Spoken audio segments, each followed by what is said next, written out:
బొబ్బిలి పాత్రికేయ మిత్రులందరికీ కూడా నా నమస్కారం.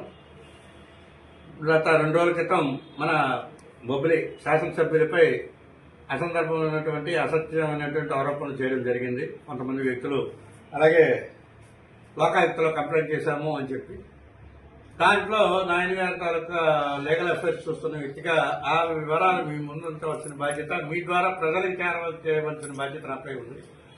వారు ఆ బొబ్బిలి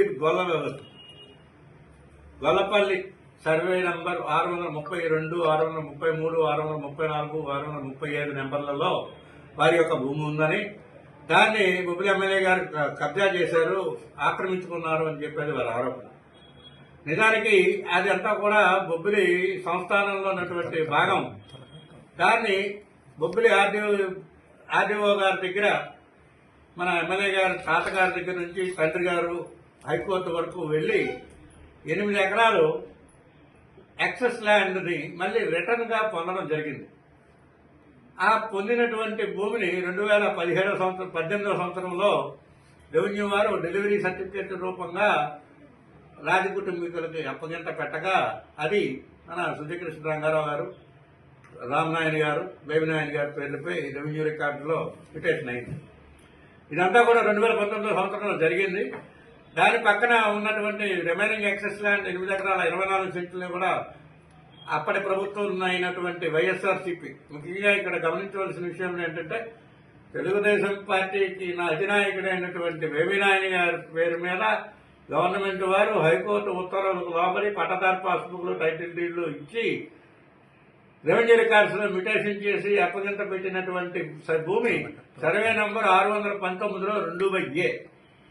అయితే ఈ కంప్లైంట్ చేస్తున్నటువంటి వ్యక్తులు వారి భూమి అది కాదు, సరైన ఆధారాలు లేకుండా ఎదురుగా ఖాళీగా ఉందని చెప్పి నాయన గారు లాంటి మహోన్నతమైన వ్యక్తిపై ఆరోపణలు చేస్తే తద్వారా లబ్ధి పొందుదామన్నదే వాళ్ళ ఉద్దేశంలో కనిపిస్తుంది తప్ప వారి యొక్క క్లైమ్కి ఇప్పుడు ప్రస్తుతం గవర్నమెంట్ వారు ఏదైతే అంటే రాజా మీ దగ్గర నుంచి యాక్సెస్ తీసుకున్నామని చెప్పి ఆ ఒరిజినల్ ఓనర్స్ ని వారి యొక్క మానసిక స్థైర్యాన్ని, వారికి మనోవేదన కలిగించే విధంగా తప్పుడు ఆరోపణలు చేస్తున్నారు.